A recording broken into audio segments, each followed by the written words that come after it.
Jay, merci d'être avec nous aujourd'hui. C'est à toi. On est à ton domicile depuis 2 ans. Tu viens de compléter ta 2e saison. Ton rôle qui commence à prendre de l'ampleur un peu. Avant qu'on va en parler beaucoup là, pendant l'épisode, avant qu'on rentre là, dans ce qui t'attend, j'aimerais ça revenir à la base. Tu es un gars de Québec, tu as évolué avec les Titans à Limoilou au collégial. Quand est-ce que pour toi, c'est devenu clair que tu voulais porter l'uniforme du Rouge et Or? En fait, je me faisais recruter par une couple d'équipes dans la région de Québec, puis moi, j'hésitais vraiment entre Laval puis Montréal. Ouais. Tu sais, je voulais aller dans un programme compétitif, un programme gagnant, un programme avec une belle culture. Puis en fait, ce qui m'a fait vraiment trancher, c'est quand j'ai mis ça bien simple, j'ai fait moi, je veux rester à la maison, je veux rester avec mes amis.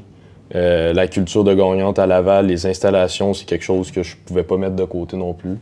Fait que, tu sais, quand j'ai pris tout ça en considération, puis aussi les programmes d'études que je regardais, ça s'offrait tout ici à Laval. Fait que c'est pas mal là que ça s'est simplifié pour moi de c'était quoi la décision que je voulais prendre, puis j'ai pris la décision de venir ici. Je l'ai pris un peu plus tard que normal. Je pense que je l'ai pris, mettons, début décembre. Fait que, tu sais, j'avais quand même pris le temps de réfléchir par rapport à ça. Je voulais pas faire une décision spontanée puis m'annoncer à la mauvaise place, là. Mais non, je regrette vraiment pas ma décision.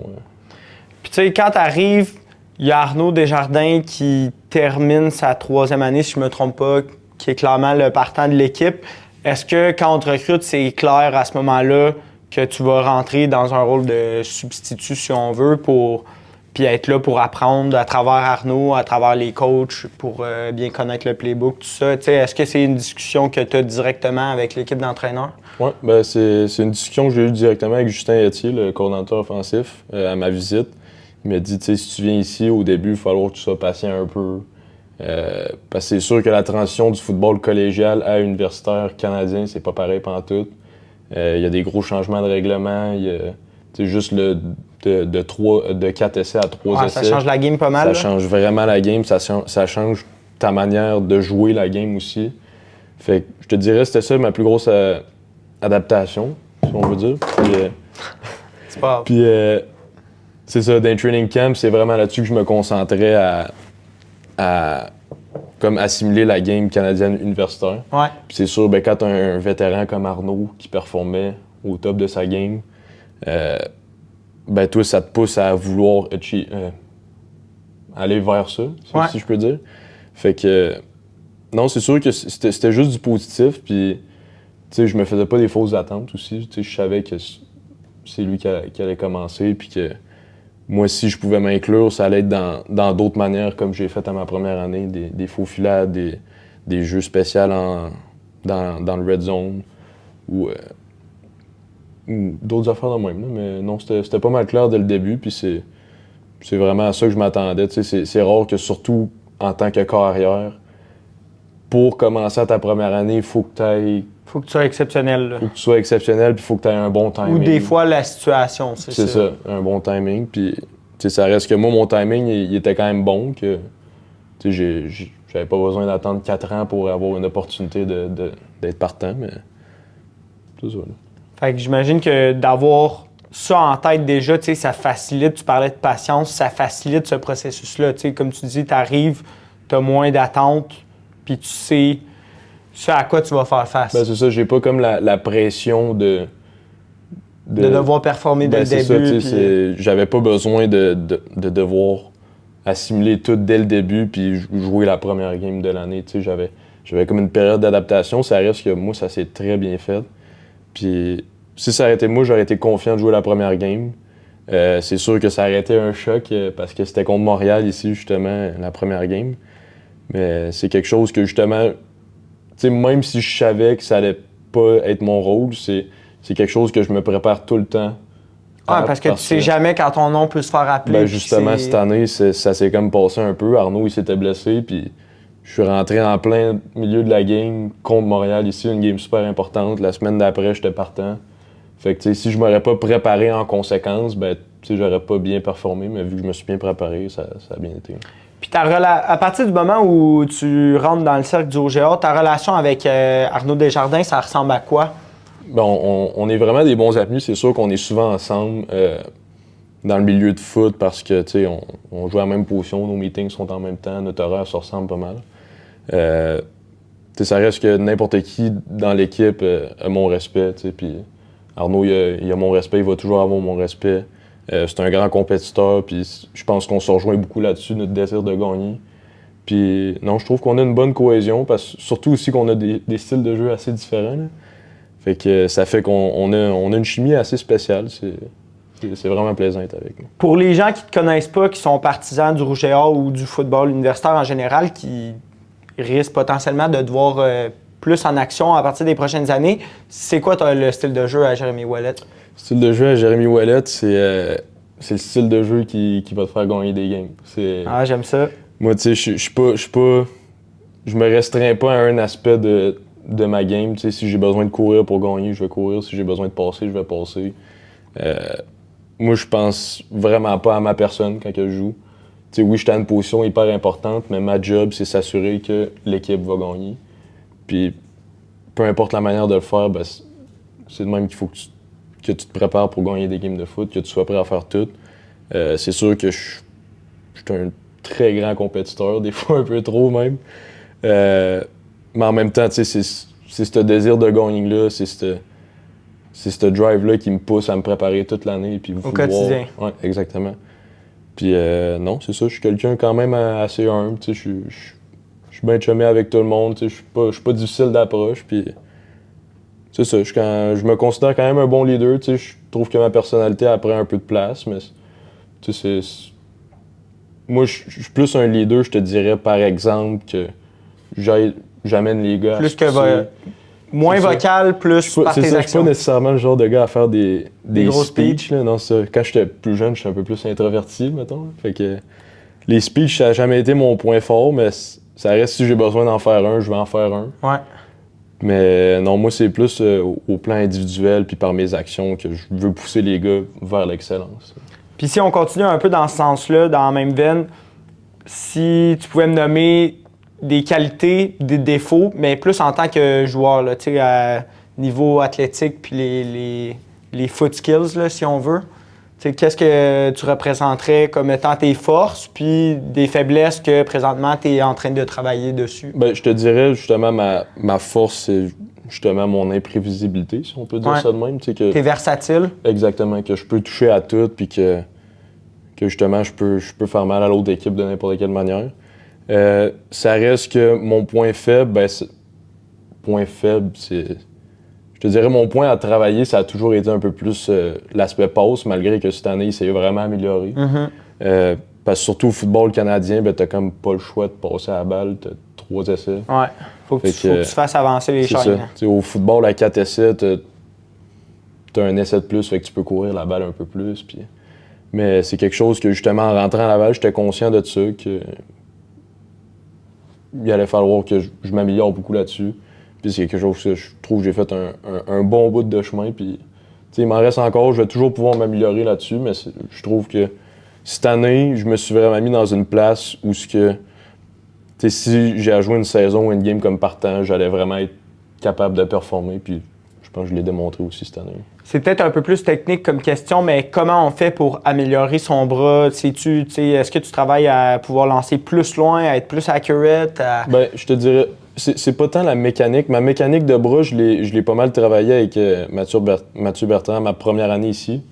Parce qu'il y a comme deux pensées de comment lancer un ballon. Il y a la plus vieille pensée où les coureurs, ils lançaient plus avec tout leur corps, puis leurs bras prenaient la majorité de la shot.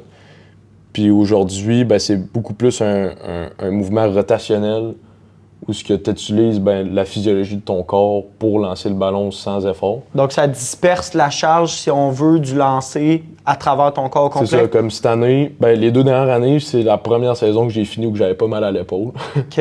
Parce que les autres saisons... C'est quand même intéressant. Ben c'est ça, parce que l'ancienne manière qui était enseignée de comment lancer, puis tu checkes dans la NFL aussi, c'est de même partout. Mettons, le meilleur exemple, je pense, c'est Josh Allen. Tu le regardes quand il était à l'université aux États. Il lançait tout croche, il était tout le temps off-balance, il lançait juste avec son bras, il avait un méchant bras, mais ça reste qu'il lançait juste avec ça. Puis aujourd'hui, ben, tu vois, il est beaucoup plus en contrôle quand il lance, puis il a autant de puissance, puis il est plus précis. Ouais. Juste à cause de la manière que tu changes ton mouvement de lancer.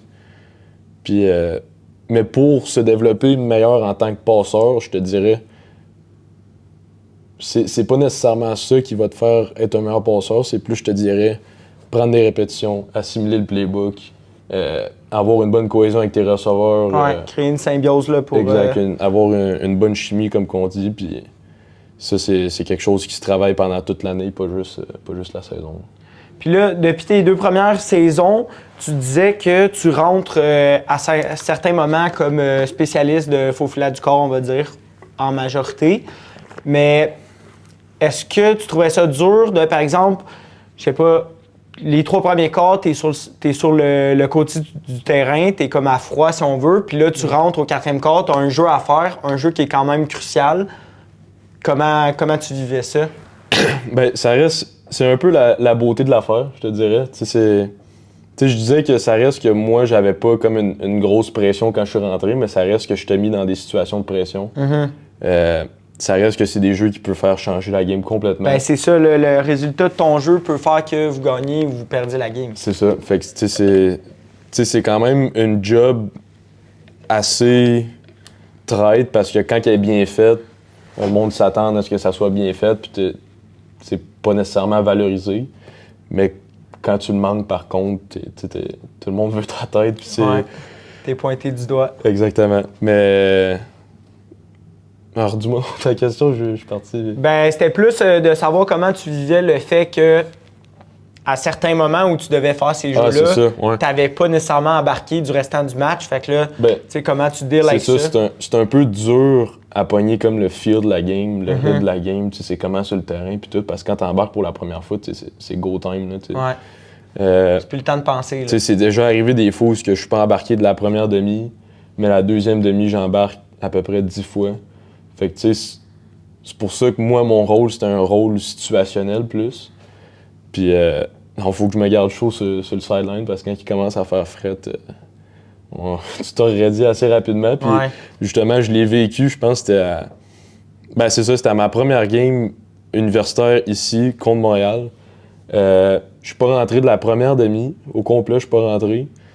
Puis, il faisait quand même fret, c'était le soir. Fait que, tu sais, il faisait pas chaud, mais il faisait pas 5 non plus. Ouais.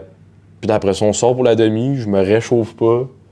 Tu sais, j'étais comme un peu épaté par tout ce qui se passait autour de moi, fait que j'étais comme un peu sur le sideline à regarder. Puis après ça, je vois que ma situation arrive, puis là, je fais « Oh, OK, c'est le temps d'y aller. » J'embarque, là. Puis je pense que c'était à la fin du 3e quart, fait qu'il y avait aussi un quart qui avait passé, fait que j'étais vraiment à frette. Puis c'était comme une foufilade vers l'extérieur que je faisais, fait qu'il fallait que je cours, pas juste que j'aille en avant. Puis je te dis, je pense, j'étais allé à l'extérieur, puis j'ai vu la brèche, fait que je me suis dit, bon, je vais aller upfield, je vais aller pogner la verge qui manque. Direct, quand j'arrive pour aller upfield, les 2 mollets me crampent en même temps. Ah non! Fait que je te dis, mes 2 mollets ont crampé, puis je l'ai senti instantanément, fait que je me suis juste garoché à terre vers en avant. Tu sais, j'avais pas besoin de faire 10 verges, j'avais besoin d'en faire une, fait que c'était pas grave. Puis là, je me relève, puis j'ai les mollets qui crampent encore, mais tu sais, je veux comme pas rester sur le terrain. Fait que genre, je jogue en sortant du terrain, tout en boitant, puis tout, mais c'était... Fait que là, depuis ce temps-là, je me garde tout le temps réchauffé. Ouais, t'as appris de ça au moins. C'est ça, je veux pas revivre ça parce que c'était pas le fun. Je reviens là-dessus, là, mais c'est une question que je voulais vraiment te poser. Arnaud Desjardins, il a fini son parcours universitaire. Je voudrais que tu me parles, qu'est-ce que tu as appris en le côtoyant pendant ces 2 années-là? Tu sais, tu dis que vous êtes super proches en plus, mais lui qui a l'idée, on peut le dire, là, le plus gros programme universitaire au pays pendant toutes ces années, qui a connu autant de succès, qu'est-ce que tu ressors de cette relation et cette connexion que tu as eue avec Arnaud? Comme je te dis, au niveau football, je te dirais, c'était vraiment comment m'améliorer comme un passeur, parce que c'était quelque chose que, quand je suis arrivé, j'admirais de lui, que je voulais me rapprocher le plus possible de ça, fait qu'il m'a comme poussé sans nécessairement le savoir à me développer encore plus. Puis juste aussi comprendre le jeu, tu sais, des fois, tu sais, lui, ça faisait 3-4 ans qu'il était dans le système, fait il comprend comment Justin Etier il pense. Fait Ouais, des petites nuances. C'est ça, des petites affaires que des fois moi je comprends pas, puis qu'après ça lui il m'explique, puis finalement ça clique parce que lui il le comprend d'une différente manière. Mais sinon au niveau personnel, je te dirais le calme qu'il y a pendant les games, tu sais, ça reste que c'est un environnement stressant, là, on se le cache pas. Exactement, tu sais, puis tu sais, moi je vivais ça au cégep, j'étais capable de le dealer, mais tu sais, c'était rien comparé à ce qu'on vit en ce moment. Mm-hmm. Puis il y a aussi son aspect leadership, son aspect compétitif, que justement, je suis capable de le rejoindre là-dessus, puis que justement, lui, il me pousse à vouloir être un plus gros leader, puis un plus gros compétiteur. Puis c'est ça, c'est des affaires que sans nécessairement le savoir, juste en étant un compétiteur, puis quelqu'un qui excelle à haut niveau, à sa position, ben il m'a amené à m'améliorer. Fait que c'est plus par l'observation que par lui qui te prend, par exemple, sur le côté pour te dire quoi faire. Parce que je te dirais que rendu universitaire, ça arrive un peu moins souvent, ça. Ça reste que quand tu rentres ici, t'étais au top de ta game au cégep. Fait que des vétérans qui te prennent par la main puis qui t'aident à temps plein, ça arrive un peu moins. Ça arrive tout le temps que les vétérans y aident les recrues. C'est pas ça que je suis en train de dire, là, mais je te dirais genre. La plus grande majorité de son impact sur moi, ça a été fait plus par observation, comme tu dis. Puis là, je le disais en entrée, là, mais toi, tu as évolué avec les Titans de Limoilou. J'imagine que si tu disais que tu étais prisé par plusieurs équipes au pays ou au Québec, c'est parce que tu as été dominant. Comment ça s'est passé ton cheminement collégial? Cégep, ça a été vraiment bien. Ça a encore été une grosse période d'évolution. Parce que moi, au secondaire, je jouais à l'école Saint-Patrick, dans la ville ici, l'école anglaise. Puis c'était pas vraiment un gros programme de football. Coaching un peu limité.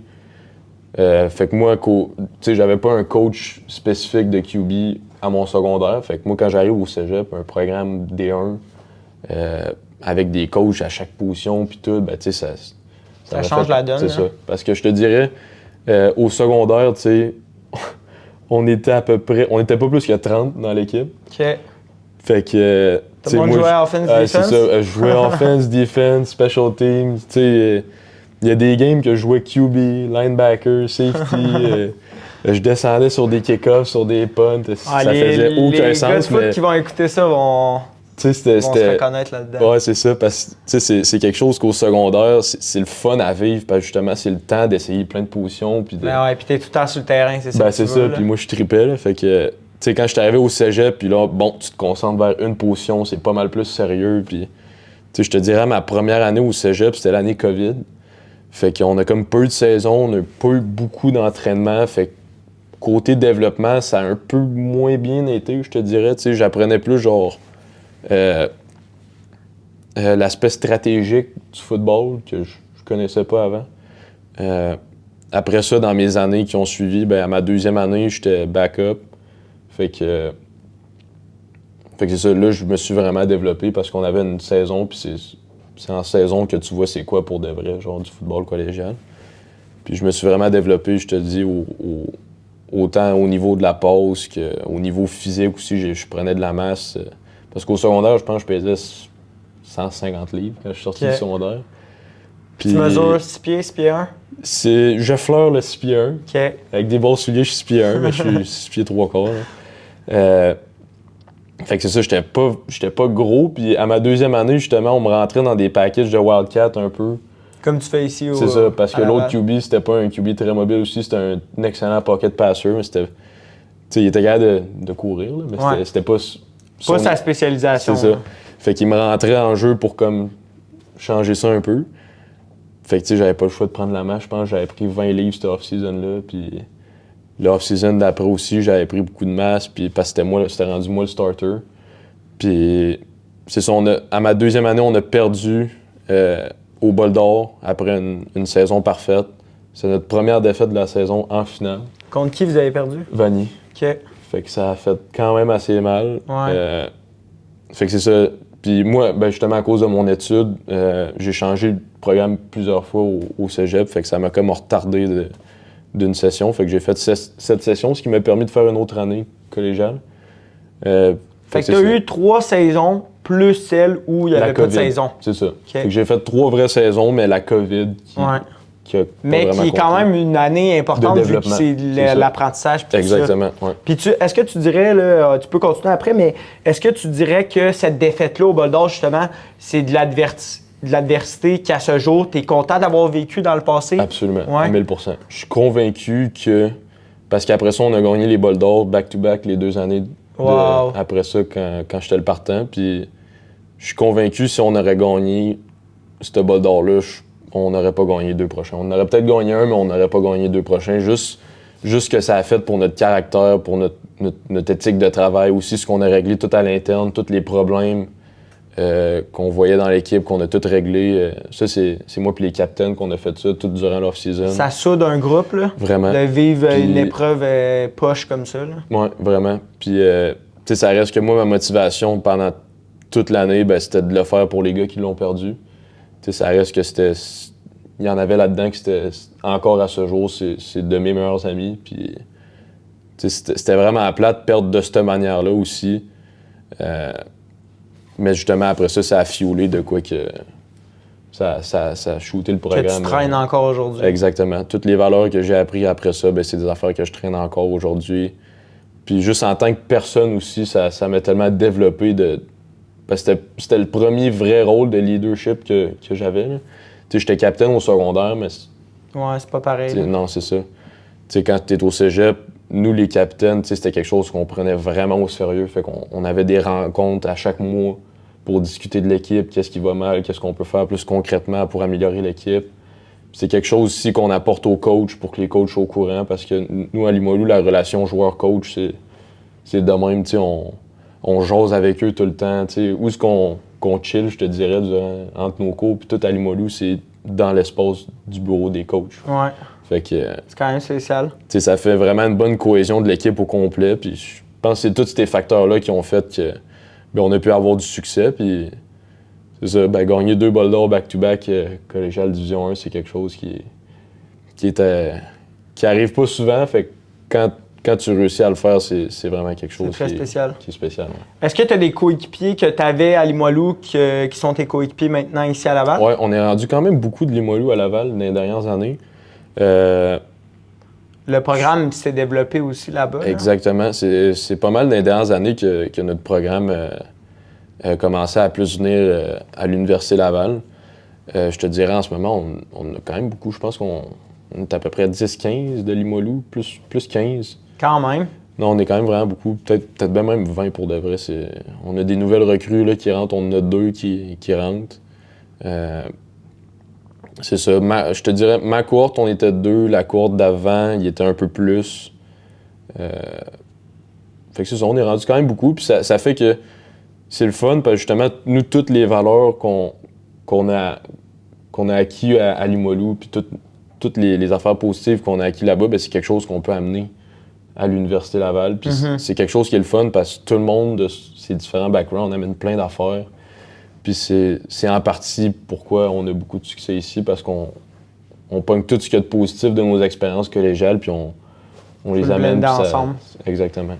Quelle équipe au collégial que Limoilou déteste? Déteste?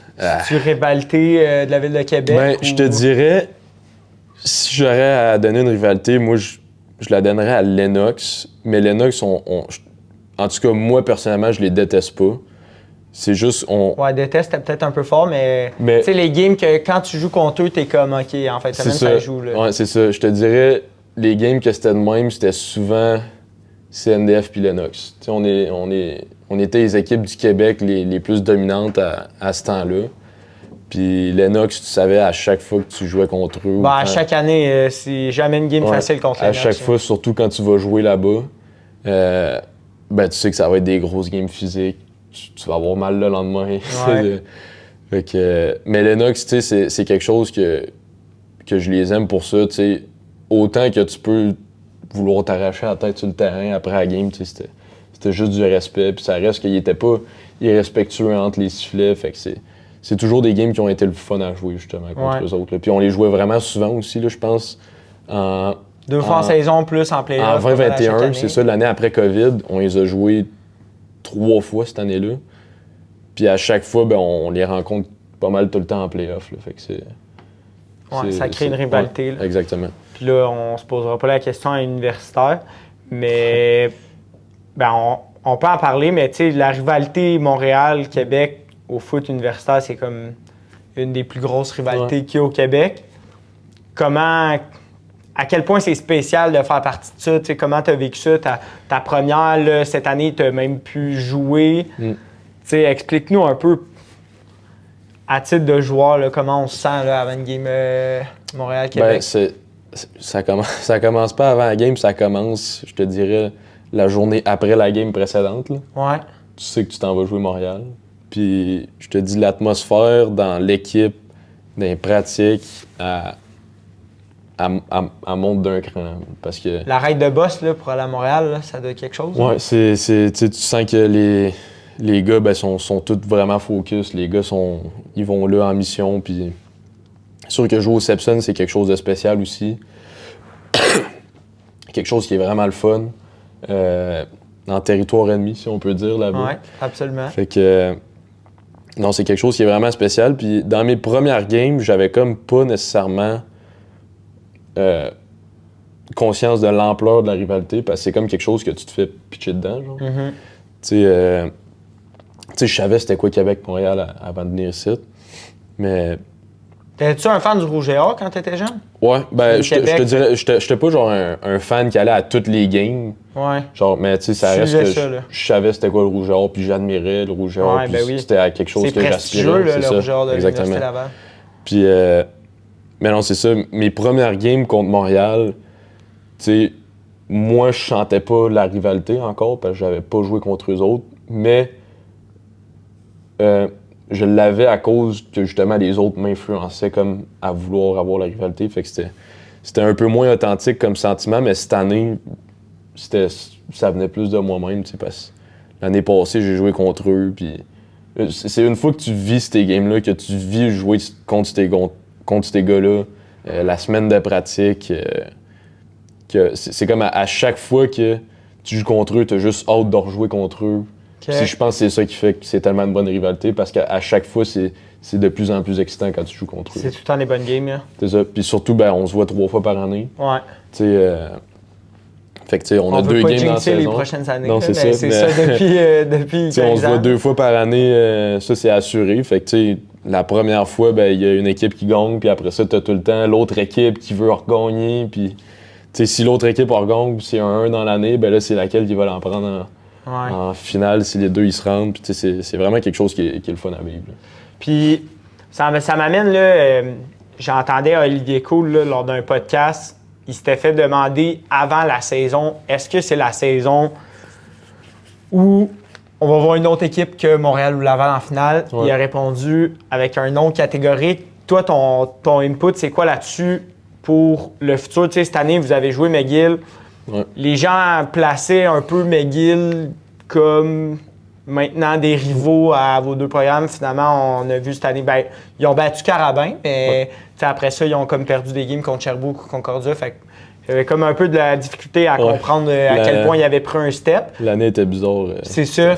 Mais tu sais, pour le futur, il te reste 3 ans, là, ou du moins 2 minimum là, avec l'Université Laval. Tu sais, est-ce que tu penses que c'est quelque chose qui pourrait être atteint potentiellement dans tes années où on est encore, vous êtes encore vraiment séparés du reste du groupe? Tu vois, honnêtement, je le sais vraiment pas, parce qu'avant la saison, si tu m'aurais dit que McGill battait Montréal, je t'aurais pas cru. Ouais.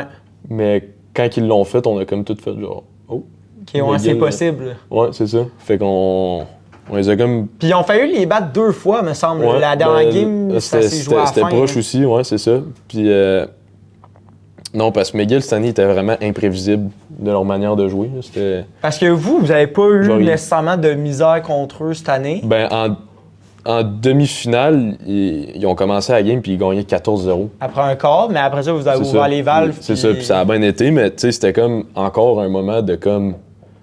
OK, McGill sont venus jouer au football. C'est en train de se passer. Hein? C'est ça, mais on avait toute confiance, on était comme... Ouais, il n'y a jamais eu de doute. Non, on était comme, bon, là, on va commencer à jouer puis on va aller gagner la game. C'était assez le niaisage, là, mais si dans les prochaines années, il peut... Honnêtement, c'est pour ça que je te dis, je sais pas, parce qu'en début d'année, à chaque début d'année, Il n'y a rien qui me fait croire le contraire.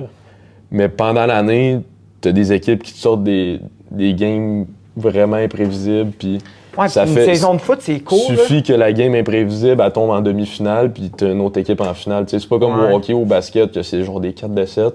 Nous autres, c'est une game, c'est one and done. Ouais.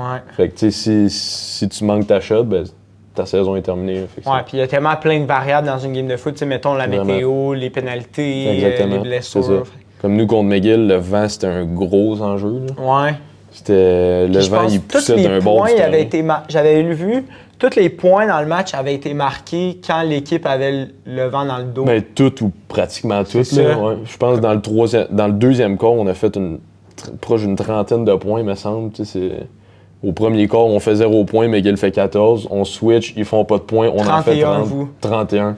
Fait que tu sais, tu voyais à quel point le vent, c'était un Ouais. facteur dans le game. Là. Mais non, honnêtement, j'ai hâte de voir parce que c'est sûr que ça rend les trucs plus... la saison plus intéressante quand tu as des équipes qui rivalisent plus que juste deux. Là.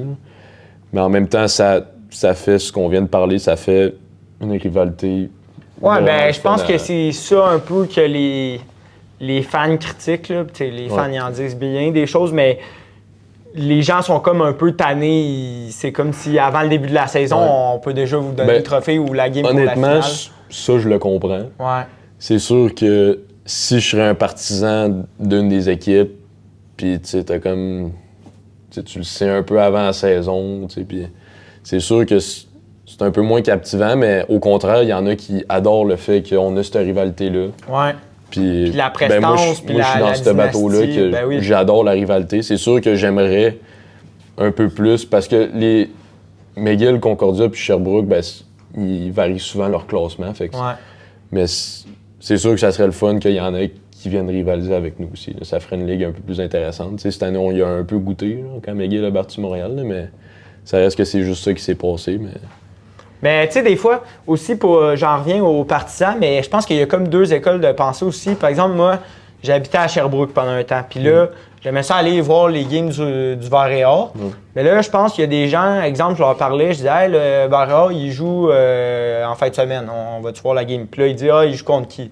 Fait que là, exemple, Laval, il venait à Sherbrooke. Là, je disais Ouais. Laval. Là, il disait, ah, ben ça sert à rien, ils vont se faire planter. Ouais, c'est ça. Mais moi, ma façon de penser, c'était plus comme, ben Laval sont en ville, c'est comme notre chance d'aller voir la meilleure équipe au pays ou du Ouais, moins ok, au ouais. Québec. Fait que, Ouais. tu sais, c'est le fun de voir ces joueurs-là en action. Puis il arrivera ce qui arrivera avec le Var-et-Or. Puis ben, souvent, Ouais. le résultat, c'était à sens unique Ouais. pour Laval. Mais en tout cas, moi, ça a toujours plus été ma perception. Puis moi, ben, j'ai grandi en étant un grand fan de Tom Brady. Fait que, tu sais, Ouais. des équipes dominantes puis des dynasties, j'ai toujours comme un peu une fascination pour ça. Ouais. Puis de comprendre pourquoi une équipe en arrive là ou un joueur. Fait que moi, c'est plus ça ma façon de penser. Là. Ouais. Ben c'est bon parce que, tu sais, il y a aussi l'aspect de, tu sais, mettons, Laval va jouer à Sherbrooke, il y a aussi, moi, l'aspect que j'aime, mettons que je serais un partisan de Sherbrooke, tu sais, le what if. Ouais, ben c'est Tu ça. sais, what if Puis c'est Sherbrooke déjà batte arrivé, là, des games que finalement, ça. tu sais, tout le monde Puis moi, arrive moi, avec je cette voudrais être pensée-là. là, à mais- cette game-là, Ben là, oui, tu sais, ben c'est ça. Fait que ça reste que chaque game, il y a comme tout le temps... C'est 60 minutes, là. Il y a une possibilité que Ouais. ça vire des deux côtés de la médaille, là, mais Normalement, au début du match, c'est 50-50. Là. c'est ça, ouais. Ouais. Ouais, c'est vraiment intéressant en tout cas. Il y a eu comme un genre de scandale à la fin de la finale cette année Oh, je sur peux en votre parler un terrain, peu. ouais, Ouais, c'est... pour le monde qui voudrait comprendre qu'est-ce qui s'est passé. Puis j'ai comme entendu entre les branches que ça partait d'une affaire de avant même le match, comme la Ouais, semaine ben qui a c'est- précédé. Tu sais, ça, c'est... Tu sais, c'est des affaires de rivalité, tu sais. Je te dirais que, mis à part tout ce qui s'est passé avant le match ou whatever, ça reste que l'intensité du match aurait été pareille puis tout. Fait que je pense pas que c'est des niaiseries de même qui ont... Influencer, mettons, le résultat ça. de la partie. Tu sais, on a perdu, fine. Ils nous ont battus. Tu sais, comme moi, j'ai pas exactement tout vu de mes propres yeux, mais j'ai entendu de partout de tout ce qui s'est passé. De ce qu'on me dit, c'est que ben, y a des joueurs de Montréal qui sont venus célébrer sur notre logo de manière un peu inappropriée. Fait qu'après ça, ben, justement, t'as des gars de notre équipe qui sont partis à la course pour justement aller défendre notre logo. Puis moi, c'est comme là que je me suis reviré à la tête puis que j'ai vu ça. Fait que, ben, tu sais, moi, j'étais allé backer mes gars, là. Mais ça reste que dans tous les cas, tu sais, Montréal n'aurait pas dû faire ça, nous, on n'aurait pas dû faire ça. Tu voulais dire répliquer à leur insulte? Ben, pas de cette manière-là. Ça aurait dû être géré autrement. Je pense que des deux bords, ça aurait pu être géré autrement pour éviter ce genre d'incident-là. Là. Penses-tu que c'est comme une manière par Montréal de mettre de l'huile sur le feu un peu pour perdurer cette rivalité-là? Ben, Puis l'année prochaine, clairement, vous arrivez à la première game, je ne sais pas si c'est à Laval ou à Montréal. Je pense que vous commencez contre Montréal. Je pense pas qu'on est à la saison. Ah non, c'est ça, on le sait pas encore. Mais bref, tu sais, mettons, là, l'année prochaine, quand ils vont revenir ici, ben c'est clair que tous les gars qui étaient dans l'équipe cette année, vous allez encore avoir ça en tête. Il va y avoir un plus. C'est ça. C'est sûr qu'il va y avoir un plus, mais je pense pas que l'intention de Montréal, c'était de faire ça pour justement mettre du gaz sur le feu. Ils ont gagné, puis je pense qu'ils ont vécu leurs émotions, puis ils ont peut-être mal géré ou ils étaient peut-être juste trop excités. Mais c'est des choses que tu veux éviter. Quand on n'est pas capable de se serrer à la main après une game de foot. Ouais, en finale, quand le trophée vient de gagner. Ça reste qu'à la fin de la journée, des deux bords, on est des personnes en dehors du foot. Là. Ouais, il y a un aspect fair play, je pense, qui a manqué à la fin de cette partie-là. C'est ça que je trouve de plus de valeur, c'est qu'on est comme parti un peu sur ce goût amer-là. Même pas de genre on a perdu, mais genre il y a eu cet incident-là. Ouais. C'est un peu plus ça que je trouvais de valeur, qu'on n'a pas pu perdre puis qu'ils n'ont pas pu gagner de la bonne manière, tout dans le respect. Puis eux, de leur part, ce que j'ai entendu, on va pouvoir avoir ta version, c'est que eux ont comme mal pris le fait que la veille, il aurait été avisé que toute la semaine, dans votre domicile, vous aviez mis des logos, des carabins dans les urinoirs, puis... Ça, je pense que je vais m'abstenir de parler là-dessus, mais c'est... On comprend. Mais moi, j'ai entendu parler de cette histoire-là aussi. OK, je comprends. Bon, fait que trêve de tout ça. On va laisser la rivalité avec les carabins de côté. Merci de nous avoir donné des petits détails. Ouais, ça fait plaisir. Puis là, moi, je voulais en venir. Tu l'as abordé tantôt, cette saison. Tu as commencé à avoir plus de terrain, tout ça. Puis là, ben, on dit souvent le malheur des uns fait le bonheur des autres. Arnaud Desjardins se blesse pendant la saison. Puis là, on apprend pendant la semaine que c'est toi qui vas partir le match à Sherbrooke. Premièrement, tu l'as su combien de temps avant le match que tu allais être le partant? Premier meeting de la semaine. OK. Fait que tu as eu toute la semaine pour te préparer en ayant en tête. J'avais toutes les reps avec Team 1 puis tout. Puis il y avait comme encore un what if Arnaud il revient, mais je pense que dans la tête de tout le monde, même s'il était correct pour jouer, c'est moi qui allais jouer à la game, on était confiant avec moi. Puis plein de matchs étaient faits pour que moi je joue à la game. C'est un beau vote de confiance. Exactement. C'est sûr que ça me donne encore plus confiance quand le coach, premier meeting de la semaine, il dit que tout le monde a confiance, moi j'ai confiance, puis c'est avec toi qu'on s'en va à la guerre. Puis c'est ça, je l'ai su en même temps que toute l'équipe à notre meeting d'équipe en début de semaine. C'est ça, puis après ça, la semaine, c'était une semaine de pratique normale, comme les autres. C'est juste que c'est moi qui avais le plus de répétitions. Puis... Ouais, tu dirais que même mentalement, pour toi, il n'y a rien qui a changé, c'était une semaine normale. Puis... Non, parce que ma préparation, comme je te dis tantôt, à toutes les semaines, je me prépare comme si c'est moi qui de la même manière. Okay. Parce que même si je le sais pas d'avance, la game d'avant contre Montréal, c'est moi qui ai rentré dans la game. Fait qu'il fallait que je sois prêt pour la game. Puis justement, à la game de Montréal, ça...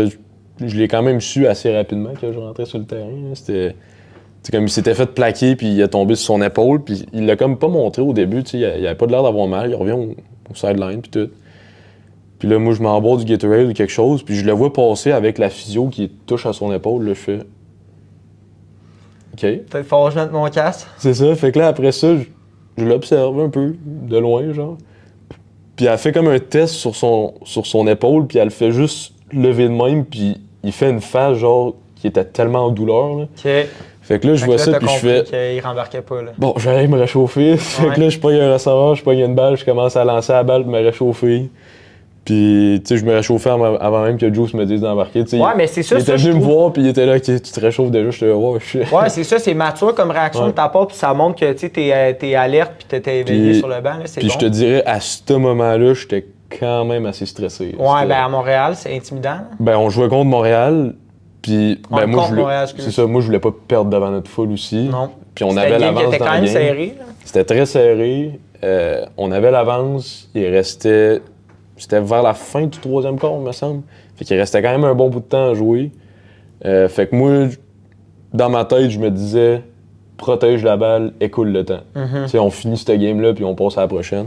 Puis ça, tu disais ça, mais est-ce que c'est un message qui a été véhiculé par l'équipe d'entraîneurs aussi? Ou une fois que tu as les rênes de l'équipe, c'est plus comme, hey, go, va faire Non, pas trucs. vraiment. Je pense qu'ils savaient que j'allais rien faire de. Il était en confiance. Que j'étais conscient de la situation, que j'étais conscient de tout. Puis je te dirais que justement, au moment que je suis rentré sur le terrain pour ma première séquence de jeu, le stress, là, t'as plus le temps de penser à ça. C'est vraiment cool parce que j'ai l'impression, en te parlant, que l'équipe vous outille tellement bien en préparation que ça vous permet de gérer ces situations-là beaucoup mieux. Ben, on se fait souvent mettre dans des situations de compétition, fait qu'on vit la compétition régulièrement. Fait que tout le stress qui vient avec ça, ben, c'est quelque chose qu'on apprend à gérer pendant toute l'année. Puis moi, ben ça, vu que j'ai un rôle plus important, j'ai un plus gros stress à gérer. Ça, c'est vraiment quelque chose que, pour moi, j'ai appris à gérer à Limoilou.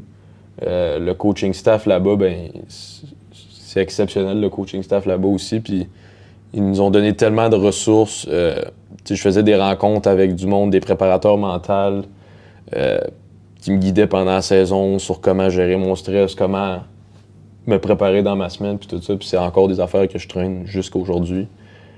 Parce que justement, quand tu rentres dans le game, moi en tant qu'horaire, j'ai tellement d'affaires à penser que si je suis stressé en plus de ça, je peux pas performer.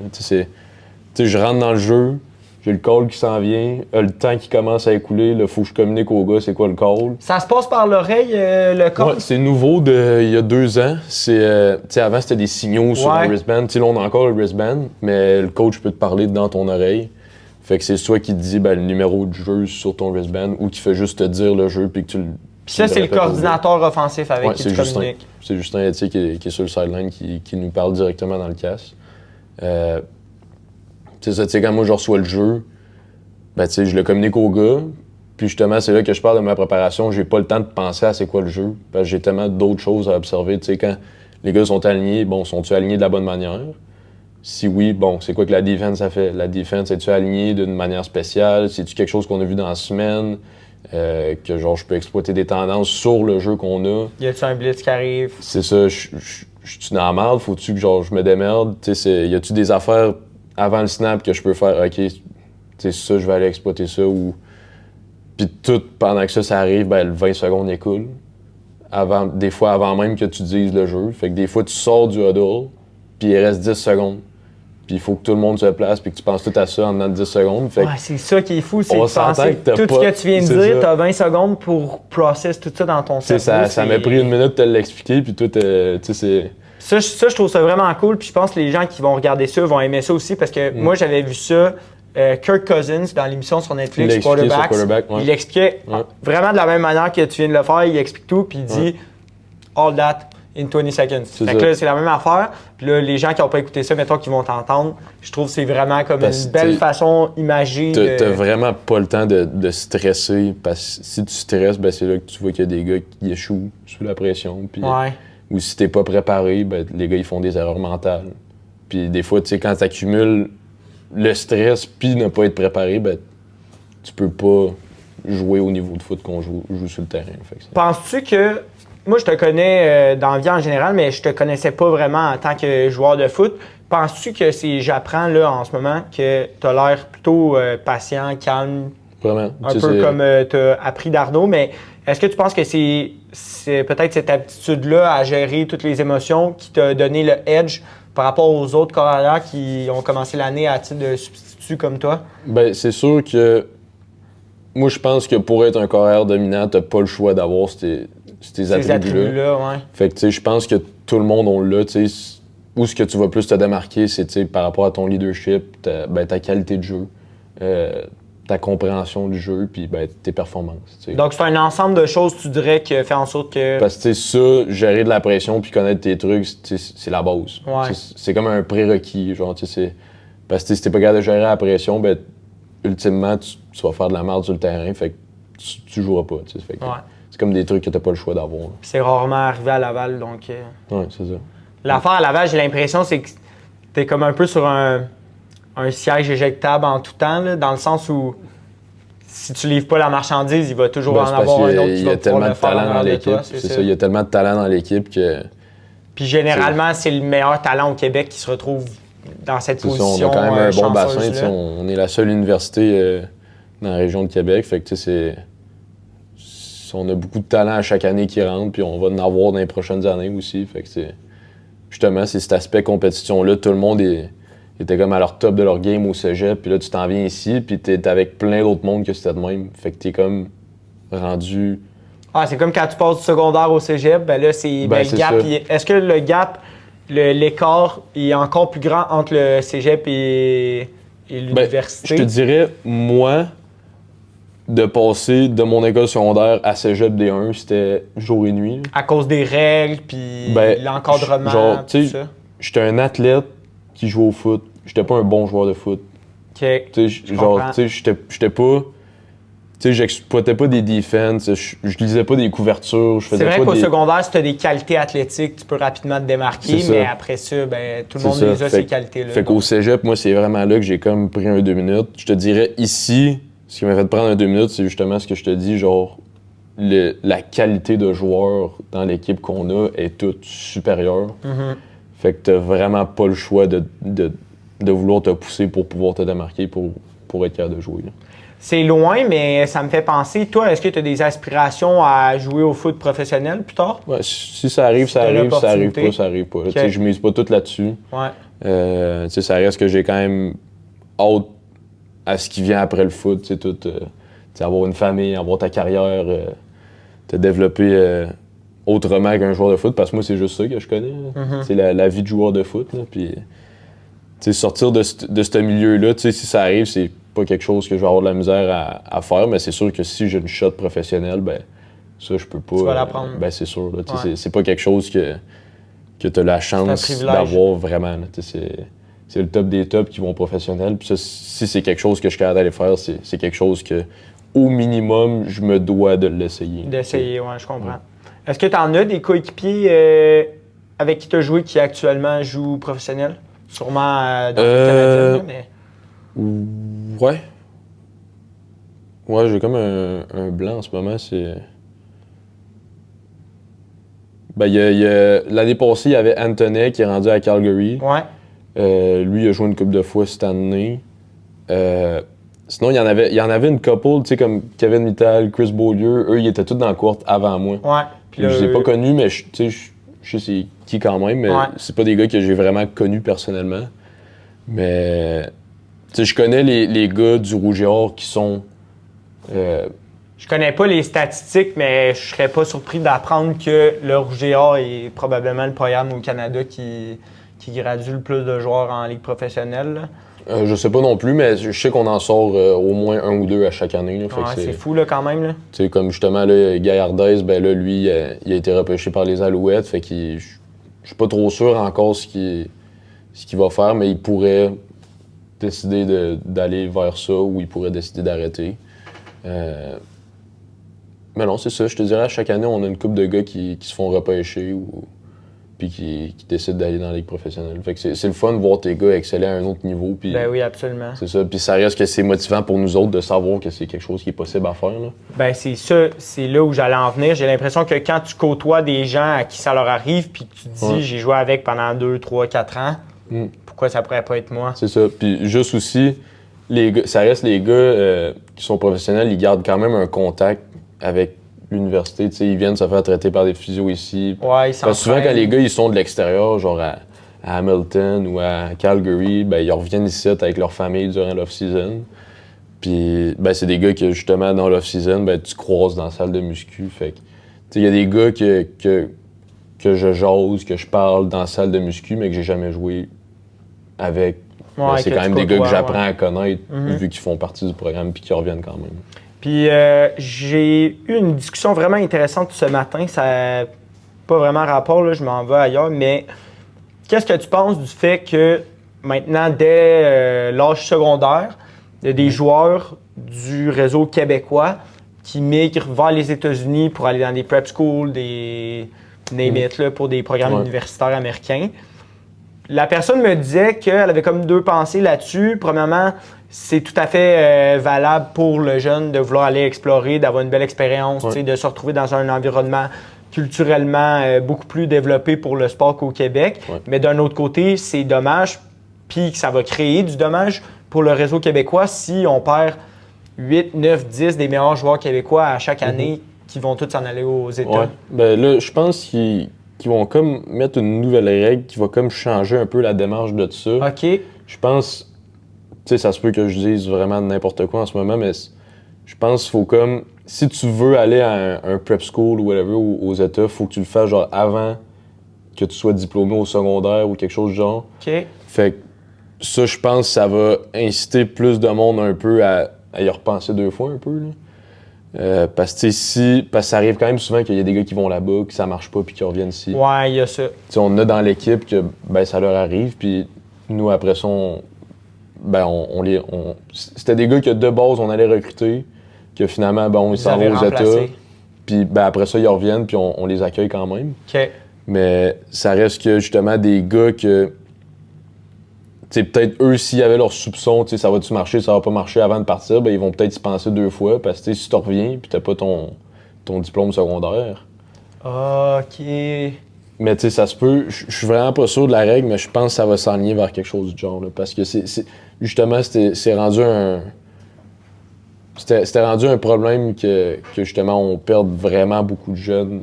Ben, c'est on s'entend que si tu vas au prep aux États, c'est parce que t'es dominant. Là, ouais. Fait que ça fait un peu mal au bassin, puis je pense qu'ils essayent de prévenir ça un peu pour plus inciter les jeunes soit à rester ou si tu y vas, là. Parce que, par exemple, ce soir, en demi-finale, il y a McAlee puis Baylor qui sont 2 prep schools aux États-Unis qui s'affrontent. Puis je pense juste dans McAlee, il y a 5 jeunes qui étaient à Saint-Jean-Eudes. Ouais. Fait que, c'est 5 jeunes de moins qui sont en D1, D2, D3 québécoises, mais, en tout cas. Fait que je suis content de savoir qu'ils cherchent des solutions pour pallier à ça. Ouais. Je suis pas nécessairement sûr de la manière dont ils font. C'est comme ils mettent des bâtons dans les roues pour les jeunes qui veulent faire ça au lieu d'améliorer le produit ici. Ouais, c'est ça. Ça, je suis pas tout à fait d'accord avec ça, mais regarde, c'est. Mais ça se peut que ça soit pas ça aussi. Ouais. J'ai entendu ça par des branches qui étaient là. Mais je pense que définitivement, il y a pas nécessairement un problème, mais une situation qui s'est créée dans les dernières années, puis c'est définitivement quelque chose sur laquelle la RSEQ, U-Sports, tout ça, doivent se pencher. Parce que souvent aussi, il y a des jeunes qui. C'est plate à dire, mais qui se font vendre un peu des faux espoirs. Ouais, avant d'aller là-bas. Ils s'en vont là-bas, ils réalisent que ça marche pas pantoute, fait que là, ils reviennent ici, puis... c'est un gros changement, là, mettons, c'est de l'argent que tu gaspilles. Tu t'en vas au fin fond des États-Unis. Puis on s'entend qu'aux États-Unis, aller à l'école, c'est pas mal plus dispendieux qu'ici. Ouais, vraiment. Fait que souvent, les parents, eux autres, c'est un bon montant d'argent qu'ils viennent de perdre. Ils investissent beaucoup. Pour finalement revenir au même point qu'ils auraient été. Pas nécessairement. Parce que... Il y en a tellement de joueurs de foot aux États. On leur souhaite à tous les Québécois qui migrent là-bas et qui prennent ce chemin-là d'aboutir à leurs rêves. Mais il y en a déjà tellement aux États. Puis sur ce gros bassin-là, il y en a déjà tellement pas qui se rendent professionnels. C'est quand même... se rendre à la NFL, là, c'est fou. Là. Parce que moi, je trouve que c'est vraiment quelque chose... Si tu es capable de le faire puis tu as vraiment le talent pour le faire, que c'est quelque chose que... ça pourrait vraiment être intéressant de faire, de justement changer de culture, vivre ces expériences-là, puis essayer ta shot. Parce que ça reste que, tu sais, quand tu apprends le football pour la première fois dans ta vie, là, c'est parce que tu regardes la NFL. Ouais, le Super Bowl, tout ça. Fait que les gars, tu sais, c'est normal que tu aspires à vouloir te rapprocher de tout ça. Puis la manière de le faire, c'est par les prep schools, puis... Clairement, c'est le chemin le plus facile, du c'est par les États. Pour te faire détecter tout ça. Est-ce que c'est quelque chose que tu as envisagé ou... que si tu avais eu une porte d'entrée, tu aurais envisagé? Ben moi, je savais même pas que c'était quelque chose qui était possible quand j'étais au secondaire. Là, mais c'était peut-être, c'est ça, c'est très récent, là, ce phénomène-là. J'étais vraiment pas au courant de tout ça. Est-ce que je l'aurais envisagé? Non. Parce que je pense pas que j'étais talentueux assez... Ben, le talent, je l'avais, mais je pense pas que j'étais assez développé pour performer là-bas. Je pense pas que ça aurait bien été fait. Je serais resté à Québec dans tous les cas. Là. Sage décision. Ouais. La saison s'est terminée pour vous il y a quoi, deux semaines environ? Ouais. 2 semaines contre les Carabins à la finale de la Coupe du Sceau. Depuis, bien, vous avez enclenché votre processus de recrutement. Tu me disais avant l'entrevue que les nouvelles recrues qui ont été annoncées, il y avait déjà commit avant le début de la saison. C'est juste que par des règles, je pense que ça n'a pas le droit d'être annoncé. Souvent, c'est le souhait des joueurs, des fois, qui veulent comme pas cette distraction-là durant la saison. Fait je comprends. Ils font leur idée avant, ils jouent leur saison, puis après ça, ils l'annoncent parce que ça attire de l'attention. Tu sais, c'est clair. Quand tu es un joueur dominant puis tu annonces où ce que tu t'en vas, ben, c'est des distractions qui sont un peu nécessaires. Puis je te dirais, moi, je respecte vraiment ça parce que j'avais fait ça un peu aussi, mettre ça de côté pendant ma saison. Ben, c'est ça, tu disais que tu l'avais pris sur le tard un peu, ta décision. C'est ça, ouais. Puis, tu sais, ça, je respecte vraiment ça. Puis, ouais, non, ça, on a vraiment des bonnes recrues qui ont été annoncées. Puis, je sais pas si toutes ils ont été annoncées. Genre, ils le savaient avant la saison. J'en ai vu 5. Aussi. Ah, ok. Ouais. Mais je sais qu'il va en avoir dans les prochaines semaines qui vont commencer à commit aussi. Puis là, où je voulais m'en aller avec ça, c'est que, ben, pourquoi c'est pertinent par rapport à toi, il y a Thomas Leroux, carrière du CNDF. Il vient d'être titré joueur par excellence de la Ligue. Ils ont remporté le Bol d'Or. C'était son deuxième participation au Bol d'Or consécutif. Une grosse recrue qui rentre dans le programme. Comment tu vois son arrivée? C'est quoi son potentiel? Est-ce que tu as déjà des contacts avec lui? Peux-tu nous parler de cette nouvelle recrue du On n'a pas vraiment de contact en dehors du football. Tu sais, on se parle pas vraiment, mais ça reste que je suis quand même vraiment excité de le voir et de le rencontrer. Tu sais, c'est quelqu'un, je trouve, que de vue extérieure qui me ressemble de sa manière de jouer, de son attitude, de son aspect compétitif puis tout. Fait que c'est sûr qu'avoir quelqu'un d'autre de même dans l'équipe, ben, ça va juste faire du bien. Puis non, mais j'ai hâte de voir comment il va s'adapter au football, comment il va s'inclure dans l'équipe, puis de le rencontrer. Puis est-ce que, parce que là, Arnaud quitte, là, il y avait déjà toi, Victor Charland cette année. Puis Olivier Théroux. Ouais. Est-ce que c'est vous trois, vous êtes là encore l'année prochaine, puis là, on ajoute Thomas Leroux? Oui, exactement. Fait que vous allez encore être 4 à compétitionner. Puis là, ben c'est ça. Là, on le disait, là, le poste de partant, puis ce qui n'arrive pas souvent à Laval, il est comme vacant. Fait que là, toi, est-ce que ta seule façon de réussir ou d'atteindre tes objectifs l'année prochaine, c'est d'être le partant? Comment t'entrevois ça? Ton entre-saison puis ta préparation à cette bataille pour le poste de partant l'année prochaine? C'est sûr que c'est une bataille qui va vraiment être le fun, qui va forcer tout le monde à step up d'un niveau. Moi, mon but, c'est vraiment d'être partant puis de diriger cette équipe-là, pas seulement sur le terrain, mais en dehors du terrain. Tu sais, je veux prendre un plus gros rôle en tant que leader, amener des gars à vouloir exceller encore plus. Puis c'est sûr qu'en étant 4 carrières hyper talentueux, ben, nos pratiques, ça va être le fun. Tu sais, il va y avoir des gros jeux, il va y avoir de la grosse compétition. Puis c'est ça. Moi, c'est la compétition qui est saine, selon toi? Oui. À l'interne? Ici, vous poussez tous vers le haut? Dans les 2 années que j'ai été ici, il n'y a jamais eu de la compétition malsaine. Ça reste qu'on se côtoie à chaque jour, on est des amis, on fait des activités à l'extérieur du terrain. Fait que on n'est pas. Professionnel, t'as peut-être ça parce que c'est le métier de des gars. C'est ton gagne-pain, là. C'est ça. Mais nous autres, ça reste qu'on est ici pour, first of all, avoir du fun. Ça reste que le foot, c'est un sport. Puis si t'aimes plus le foot, t'as plus le fun, tu devrais plus jouer à ça. Là. C'est un gros investissement. C'est ça. On veut avoir du fun, on veut compétitionner, puis on veut gagner. Puis on veut se dépasser nous-mêmes tout en faisant ça. Fait que c'est...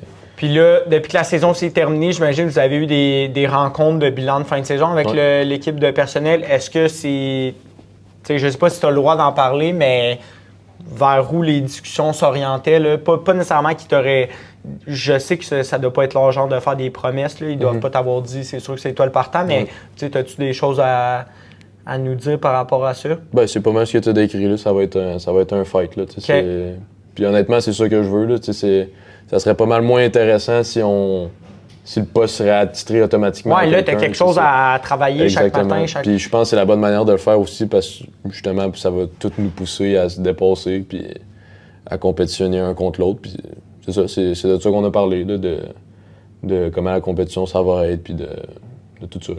Selon toi, comment tu peux te séparer des 3 autres ou qu'est-ce qui te donnerait un edge sur les 3 autres? dans ta propre opinion? Ben, je trouve que mon style de jeu, avec l'expérience que j'ai, avec ce que j'ai montré, ben, T'es outillé pour guider cette équipe-là. C'est ça. Puis aussi, je trouve, en tant que leader, ben, c'est quelque chose que je suis très bien capable de faire. Tu sais, je l'ai fait au cégep pendant 2 ans. Puis, tu sais, c'est vraiment quelque chose que j'aime faire aussi. Amener les gars à se pousser. Puis, non, c'est ça. C'est ça. Pour de vrai, j'ai vraiment hâte à commencer à compétitionner. Puis, c'est long, un off-season de foot? C'est vraiment long. La saison est courte, là, quand on y pense. C'est pour ça que c'est tellement beau, ce sport-là. Tu te prépares pendant tellement longtemps pour des moments tellement importants. C'est ça qui crée l'intensité du sport, je pense. Exact. C'est pour ça qu'à chaque game, ben, toutes les games sont importantes, sont hyper importantes parce que tu te prépares pendant 8-9 mois quasiment pour justement gagner ta dernière game de l'année. Puis, souvent, quand ça arrive pas, ben le monde y pense que bon, ta saison c'est un échec, t'as pas gagné. Ouais. Mais c'est parce que ça reste que t'as quand même eu tout un off-season, que tu t'es développé en tant qu'équipe, en tant que personne, des affaires que tu peux transférer vers ton autre saison. Tu as gagné des matchs, t'as perdu, t'as appris. Fait que même si t'as perdu ta dernière game, oui, ça reste que c'était pas ça notre but. Mais la saison en tant que telle, c'est pas un échec. Il y a quand même eu des belles choses qui sont montrées dans la saison. Puis... Donc, c'est votre perception à la fin de cette saison-ci de la saison qui vient de passer? C'est ça. Il y a eu des belles choses, il y a eu des mauvaises choses. Mais tout ça, c'est du vécu qu'on va transférer dans la prochaine saison. Fait que, ça reste que nous, à chaque année, notre but, c'est la vanille. On l'a pas eu. Mais justement, ça veut pas dire que la saison au complet, c'est un échec. C'est juste qu'on n'a pas atteint notre but final. En tout cas, généralement, il y a un trend, mais quand le Rouge et Or part en finale québécoise, l'année d'après, ils reviennent le couteau entre les dents. Puis c'est rare qu'ils perdent 2-3 années consécutives. Ouais. J'ai hâte de voir ça. Là, justement, cette semaine, on savait déjà que la Coupe Vanier allait être tenue ici à Québec en 2026. Ça a été renouvelé pour 2027 aussi. Tu vas être assurément membre de l'équipe là, pour ces 2 éditions-là. À quel point tu trouves ça spécial de pouvoir penser que tu pourrais jouer le match de finale canadienne ici à Québec, chez toi? C'est quelque chose de vraiment spécial, puis on est vraiment chanceux, surtout 2 années back-to-back. Je me rappelle encore quand j'ai commit ici à Laval, j'avais passé une interview avec Stéphane Turcot, puis il m'avait demandé... non, pas avec Stéphane Turcot, excuse, avec Radio-Canada. Ouais. Puis justement, il me parlait déjà de la vanille en 2026. Okay. Puis à ce moment-là, j'étais là, hey, je pense même pas à ça, mais c'est sûr que c'est quelque chose qui est excitant. Puis mais là, on est rendu là, fait que c'est quelque chose qui est rendu pas mal plus excitant de savoir que tu es rendu là. Ça reste qu'il reste toute l'off-season. Puis... Ouais, il y a beaucoup d'étapes à passer avant de penser à la vanille. Là, notre but final, ben, il est à la maison. Puis c'est gagner une coupe vanille à la maison, ben, je pense que c'est même Hollywood pourrait pas écrire un. Ben non, c'est incontournable. Puis surtout nous, avec notre beau stade, nos partisans qui vont être là, c'est sûr que ça va être quelque chose qui va être vraiment mémorable là, pendant 2 années. Parce que l'an dernier, vous l'avez gagné. Tu faisais partie de l'équipe. Ça s'était déroulé où? C'était à l'université de Queens. Queens, en Ontario. C'est ça. Mais il y avait beaucoup de partisans de Laval qui avaient fait le déplacement? Ou... Oui, mais ils étaient majoritairement des partisans de Laurier, vu que c'était plus proche pour eux autres. Là. OK. Mais oui, il y avait quand même beaucoup de partisans de Laval qui s'étaient déplacés. Puis même si on était en infériorité, je te dirais qu'on faisait pas mal de bruit comparé aux fans de Laurier. Fait que nos fans sont venus puis on les a ressentis là-bas. Comment tu décrirais ça, le sentiment d'avoir remporté une Coupe Vanier à ta première saison? Ben, pour de vrai... Tu sais, on s'y attend, j'imagine, là, en signant à Laval. Je pense que je lisais ou j'entendais que depuis la création du programme, chaque joueur, chaque cohorte de 5 ans, chaque joueur a gagné au moins une Coupe Vanier. Ouais, ben, je pense que c'est même 4 ans. Même. C'est possible. Je pense que si tu fais mais 4 ans... c'est quand même incroyable. Fait que ça revient à ce que je disais, tu sais... Ça, je regarde les dates là-bas, puis je pense, aussitôt que tu fais 4 ans, quand tu committes à Laval, c'est quelque chose, premièrement, qui est atteignable, puis deuxièmement, auquel tu t'attends. Mais une fois qu'on le vit, comment on vit ça? Ben, moi, je l'ai vécu un peu différemment. Tu sais, j'ai pas joué à la game parce que je m'étais blessé, je m'étais déchiré le ACL en plein milieu de la saison. Fait que, ça, c'était vraiment dommage que j'avais pas pu faire ce voyage-là puis jouer ce game-là. Ça a fait que, tu sais... T'étais pas sur place? Oui, j'étais là-bas. OK. Tous les joueurs non habillés, il y avait une bus qui nous a apporté là-bas pour être là à la game quand même. Ça reste que c'était quand même un sentiment vraiment spécial, mais c'était un peu bizarre parce que... Un peu mitigé, là. C'est ça, parce que t'as gagné, mais tu l'as pas joué.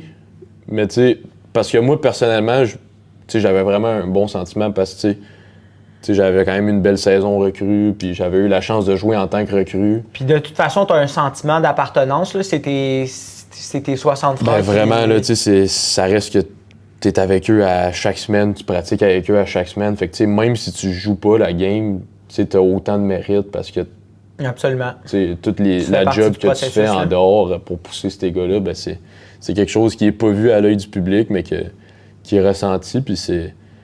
Donc, je te dirais que la victoire, en tant que telle, avoir gagné 2 bols d'or puis une vanille, c'est...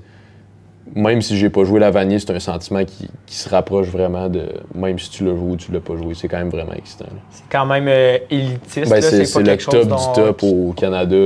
Il y a pas beaucoup de gens qui peuvent se vanter d'avoir fait ça, mettons. Non, c'est ça.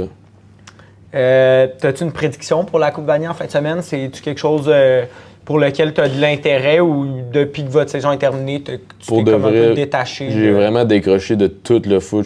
J'ai pas regardé une game de NFL, une game de college. Depuis que votre saison est finie? Ouais.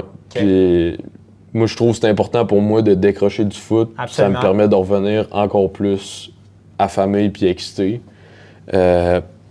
Prédiction, je pourrais même pas te dire parce que Saskatchewan, je les ai pas regardés de l'année. Ouais.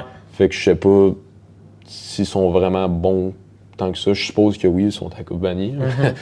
Mais de ce que j'ai entendu dire, la game pourrait aller des deux bords. Fait que, ce serait intéressant. Qui vont le regarder, honnêtement, souvent, la Coupe Vanier, c'est quand même des bons matchs. Ouais. Malgré que des fois, les équipes québécoises sont très dominantes ou des fois, c'est des équipes de l'Ontario ou de l'Ouest. Là, mais souvent, c'est des bonnes games. Là. Au moins, c'est le fun de pouvoir regarder ça. Tu dis que tu n'as pas regardé de game NFL là, depuis la fin de ta saison, mais en général, es-tu un partisan? As-tu une équipe... Je suis un die-hard Ravens fan. Fait que, moi, ça a été tough cette année pour les Ravens. Surtout le début de l'année. Là, commencer 1-5. C'est encore possible. C'est encore vraiment possible. Ouais. Puis on a vraiment des bonnes chances de gagner la division encore. Parce que les Steelers, ils vont finir à 500 cette année, comme d'habitude. Non, mais c'est ça. Les dernières games, je sais que les Ravens ont gagné, puis notre defense, ça s'améliore. Puis je vais peut-être même aller voir une game plus tard cette année. À Baltimore? Oui, ça serait ma première game de NFL à vie, en présence. Une expérience à exact. faire. Ouais, fait que... c'est sûr que si je suis capable d'aller là-bas, ben, ça va être une super belle expérience parce que moi, les Ravens, c'est mon équipe depuis que je connais le football. Là, okay. Fait que Ray Lewis, c'est ça, ce qui m'a embarqué dans le foot, c'est eux autres. Là. Ed Reed, Jacoby Jones, Terrell Suggs, tout ce monde-là, c'est tout eux qui... Tu sais, comme moi, je suis tombé en amour avec leur attitude de l'équipe plus que l'équipe avant. Ouais. Genre. Fait que c'est... Parce que moi, au secondaire 1, j'étais middle linebacker puis j'avais le 52. c'est... Puis ben après ça, je suis allé dans les cadets, puis j'étais plus assez gros, fait que j'ai switché receveur, là, mais... Ouais, à 150 livres, ça fait pas un gros linebacker, là. Non, c'est ça, non, c'est... Oublie ça, là, j'étais rendu trop petit pour jouer linebacker, fait que... Puis tu sais, là, on parle de NFL, est-ce que, justement, en grandissant, puis en prenant par la suite le poste de carrière, y a-tu un carrière sur lequel tu dirais que tu inspires un peu ton jeu ou que tu modèles? Tu sais, des fois, je sais qu'il y a des gens qui regardent des clips sur YouTube pour voir, justement, tantôt tu parlais de mécanique de lancer, tout ça. Y a-tu un joueur en particulier que tu modèles? Il y en a une couple, tu sais, je te dirais. Quand j'étais jeune, j'admirais beaucoup Aaron Rodgers. Ce que j'aimais de lui, c'était de la manière qu'il était capable de lancer dans n'importe quelle situation. Le bras qu'il avait, je trouvais que c'était quelque chose de vraiment spécial. Puis j'aimais son attitude aussi, comment il se tenait. Puis... Mais plus récemment, je te dirais, tu sais, c'est sûr, je suis biaisé parce que j'aime les Ravens, mais j'aime vraiment Lamar Jackson. Puis, tu sais, Josh Allen aussi, je trouve que c'est vraiment un bon carrière que j'admire. Mais je te dirais, tu sais, moi, je trouve que ma game aussi, elle ressemble plus à celle-là de Lamar Jackson, un peu que je suis capable de courir. Puis je trouve qu'on a vécu un peu le même parcours. disant que, tu sais, les deux au cégep, on a eu des bonnes carrières. Puis là, on arrive à la prochaine étape, puis on...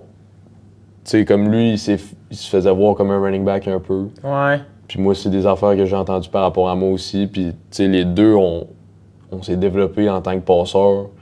Puis, tu sais, je trouve qu'on a beaucoup de similarités, même si on... Dans votre parcours. C'est ça, puis c'est pour ça que je l'admire aussi, vu qu'on se ressemble tellement, puis le fait qu'il est dans l'équipe que j'aime, c'est un bonus, là, mais... Fait que toi, tu t'arbores le numéro 10, si je me trompe pas. Ouais. Fait que ton numéro 10, c'est pas en hommage à Mac Jones. Non, non, pas en tout. Non, mon numéro 10, en fait, c'est même pas moi qui l'ai choisi à la base, Ça, c'est quand même une drôle d'histoire, parce que au secondaire 1, c'est ça, secondaire 1, j'ai commencé, j'étais linebacker avec le 52. Ouais. Secondaire 2, j'étais receveur avec le 10. Puis là, c'était moi qui avais choisi le 10. OK. Secondaire 3, je suis devenu quarterback, puis j'avais le numéro 35. Ah ouais, ça, c'est bizarre. C'était vraiment bizarre. Ben, c'est parce que je jouais linebacker aussi, puis c'est Teams. Fait que ça paraissait comme si j'étais un linebacker qui jouait QB, pas un QB qui jouait linebacker. Ouais. Mais, puis c'était comme, tu sais, c'était ma dernière année cadet. Fait que quand je suis rentré dans l'équipe juvénile, le coach juvénile m'a dit là, tu vas prendre un numéro de QB si tu vas me lâcher le 35. Là. Fait que il m'a donné le 10 vu que je l'avais l'autre année d'avant, puis j'ai fait ouais, fair. Sage conseil. Ouais. Je voudrais, quand je fais des entrevues comme ça avec des étudiants athlètes, j'aime bien aussi aborder la partie plus humaine, plus étudiante aussi de l'étudiant athlète. Toi, comment, depuis que tu es rentré à l'université, puis même tu peux aborder le cégep, comment tu jongles, comment tu arrives à jongler avec ta vie d'athlète, tous les engagements que le foot, ça prend, tes études. Je sais que tu es un gars smart, tu aimes ça, tes études. Puis aussi, tu sais, ben, tout le monde a une vie sociale, une vie de famille, tout ça. Toi, tu es chanceux, tu viens de Québec, donc tu n'as pas comme cet enjeu-là de devoir voyager pour, si tu veux voir ta famille. Ouais. Mais comment tu jongles avec tout ça, toi? Ben, je pense que tu le dis très bien, il faut que tu jongles avec. Là. Ouais. Tu peux pas avoir tout en même temps, tu sais, ça reste que... Tu compartimentes. Ouais, tu sais, t'as nommé tout ça, puis un gros aspect, tu sais, j'ai une blonde aussi, depuis très longtemps. Fait que ça a une grosse place dans ma vie, puis... Habitez-vous ensemble? Non, mais on va habiter ensemble cet été, on déménage en appartement ensemble. Puis, Un autre step? Ouais, c'est ça, puis on est rendu là. Puis non, c'est vraiment ça, tu jongles avec ça, tu sais, il y a des semaines que t'es all-in sur le foot parce que t'as besoin de l'aide, puis il y a d'autres semaines t'es all-in dans l'école parce que tu t'es un peu mis dans la merde, puis parce que t'as négligé tes cours, mais on réussit tout le temps à s'en sortir, puis c'est sûr que quand t'es avec plein d'autres gars dans l'équipe, ben, tu peux comme t'entraider un peu dans des affaires. T'sais, souvent, dans ton bac, t'es avec d'autres gars de l'équipe, fait que tu t'aides avec des devoirs, avec des projets. Vous vivez la même réalité, là, aussi. C'est ça, puis justement, fait que des fois, quand t'as besoin d'étudier, puis que t'as des gars dans ton programme qui sont dans la même situation que toi, ben, t'étudies avec, ça facilite l'affaire, puis c'est... Parce que de vivre tout en même temps, t'as juste pas le temps, justement. Il y a des semaines, t'en délaisses, il y a d'autres semaines, tu le priorises, puis... Non, c'est ça, puis tu sais, durant la saison, une autre affaire aussi, t'as pas le temps de travailler. Ouais. Vraiment, là, fait que ça, c'est quelque chose que, justement, quand t'es pas en saison de football, tu travailles vraiment beaucoup. Tout ton temps libre, tu travailles parce que t'essaies de piler un peu pour la saison parce que t'as pas de revenus pendant 3-4 mois. Là, fait que, ouais, je pense que tu l'as bien dit, vraiment tu jongles avec ça. Là, ouais, c'est quelque chose qui est pas facile, mais en même temps, j'imagine que dans les moments plus difficiles, vous êtes capable de vous rappeler aussi que vous êtes dans une position privilégiée. Vraiment. Puis, tu sais, c'est à votre avantage de vous créer des outils ou des façons d'être capable de bien balancer ça. Parce que moi, comment que je vois ça, mettons, une année de football, souvent, au début, tu sais, tes games de football, pas qu'elles sont moins sérieuses, mais ils ont un peu moins d'importance. Ben, pas d'importance, d'impact, mais peut-être? c'est ça, tu sais, quand t'es en série, tu double down sur ton temps. Ouais. Fait que t'es encore plus investi. C'est foot, là. Tu sais, en début de saison, j'ai un peu plus de temps. Fait que souvent, j'aime ça m'avancer dans l'école en début de saison. OK. Pas procrastiner puis être dans la merde à la fin. Fait que moi, je m'avance vraiment en début de session. J'essaie d'avoir des super de bonnes notes parce que ça se peut que je n'aie des moyennes après. Puis c'est ça. Puis après ça, quand le temps vient de plus se concentrer vers le foot, ben, tu sais, t'as pas le choix de délaisser un peu l'école, tu sais, puis peut-être faire un peu moins de devoirs, un peu moins d'études. Fait que c'est pour ça que moi, je trouve ça important vraiment être all-in sur l'école au début. Là. Ouais, prendre l'avance, c'est une très belle façon de faire ça. Ouais. Puis là, Jérémy Ouellet, s'il se retrouve pas corps arrière des Ravens de Baltimore dans le futur, c'est quoi qu'est-ce qu'il va faire de sa vie? Jérémy Ouellet, il va rester dans le monde de sport. Ouais. C'est ça qui me passionne, c'est ça que j'aime le sport, j'aime ça transmettre mes connaissances de sport à d'autres mondes. J'aime ça aussi coacher du monde, voir du monde se développer. Fait que moi, c'est pas mal dans ça que je vais être. T'sais, je veux pas, moi, avoir une job sédentaire, mettons, à un bureau ou. C'est pas fait pour toi. C'est vraiment pas fait pour moi. Faut que je bouge, puis faut que je sois actif dans ma vie, faut que ça varie, puis. Genre serveur au restaurant Brasserie Les Mordus. C'est quelque chose qui est temporaire, là. Shout-out Les Mordus. Mais ouais, mais en même temps, c'est quelque chose qui me permet de bouger, d'être actif, puis c'est en partie pourquoi j'aime ça la job.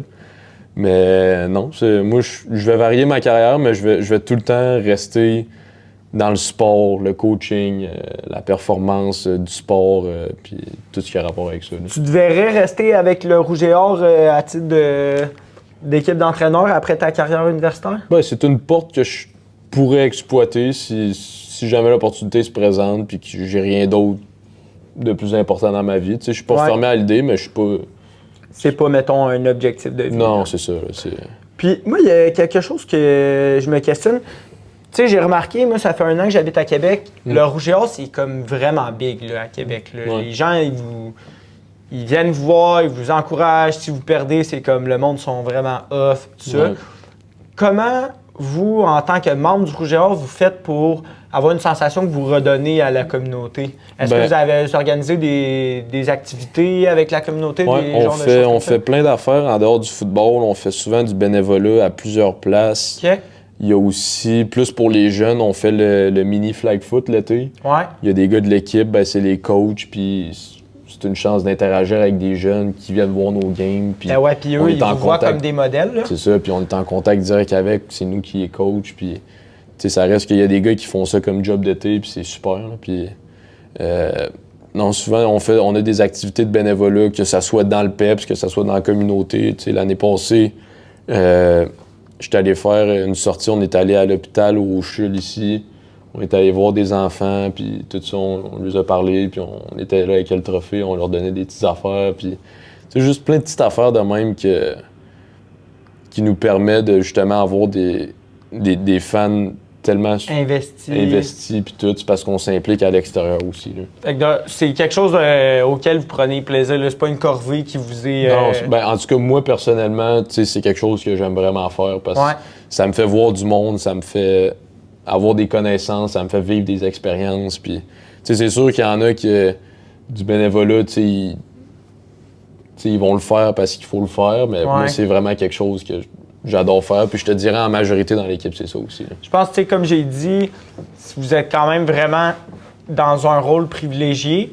Pas que ça vous a été donné, mais reste que, peu importe il y a combien de nombre de gars dans l'équipe, c'est les seuls 60 personnes, disons, qui font partie du Rouge et Or cette année-là. Puis, alors qu'il y en a plein d'autres qui rêveraient d'être à votre place. Fait que c'est cool de voir que vous reconnaissez la chance que vous avez puis que vous êtes ouvert à redonner à ceux qui viennent nous encourager puis qui fait, je pense, que la beauté de toutes vos installations. C'est ça, il y a des fans comme qu'on reconnaît parce qu'ils sont là année après année, puis sont tout le temps là, sont tout le temps à la même place. Pré-saison, saison, play-off, il y en c'est manque ça, pas. puis on sait c'est qui, on les remarque, puis on aime ça les avoir, puis c'est... Est-ce qu'il y en a qui viennent, mettons, outre les familles de joueurs, est-ce qu'il y a des partisans que vous reconnaissez qui sont à vos matchs à l'étranger?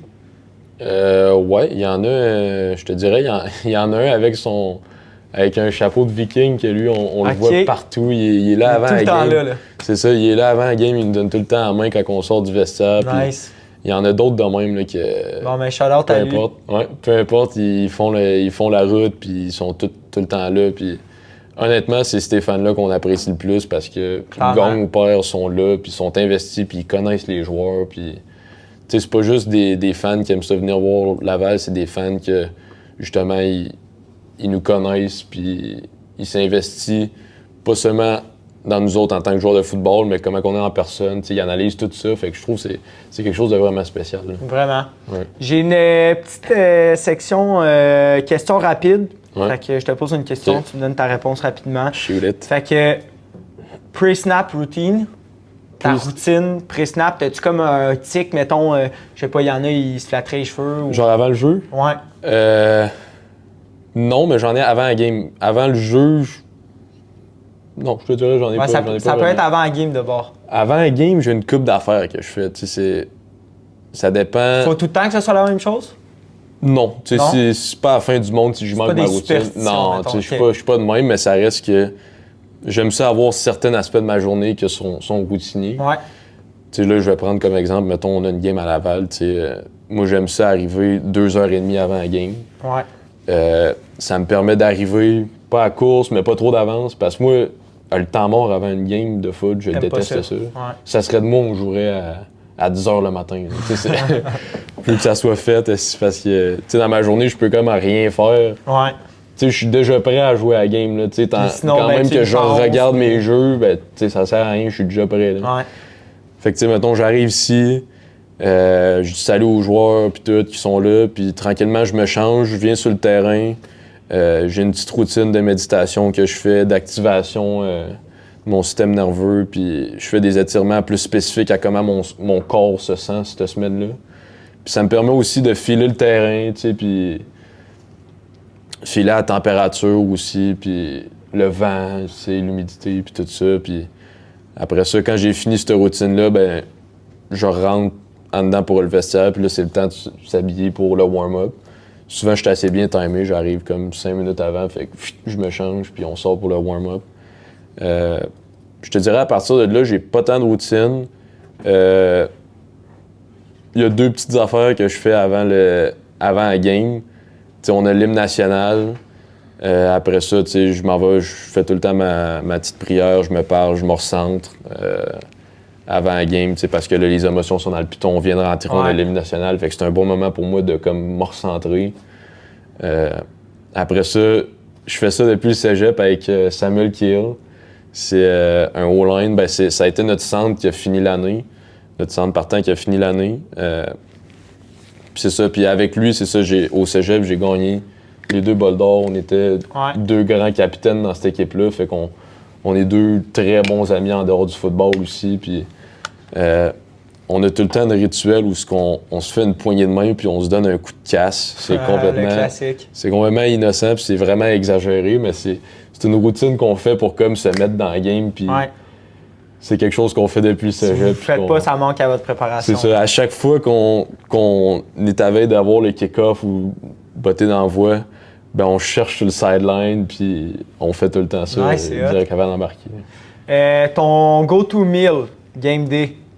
Ouf. Mettons une game de 1 heure, genre mon déjeuner. Ben, peu importe. Au cégep, j'étais vraiment un fan de steak. Okay. Un gros steak avant game? Steak. Ouais. Mon père, il aimait ça me cuire un steak avant une game, mais là, je suis rendu... je mange un peu de viande, mais je me concentre beaucoup sur des glucides. J'ai pas vraiment de go-to meal. J'ai un go-to halftime meal, par contre. OK. J'ai tout le temps des fruits congelés que j'apporte au halftime. Fait que des fruits congelés que je dégèle au micro-ondes.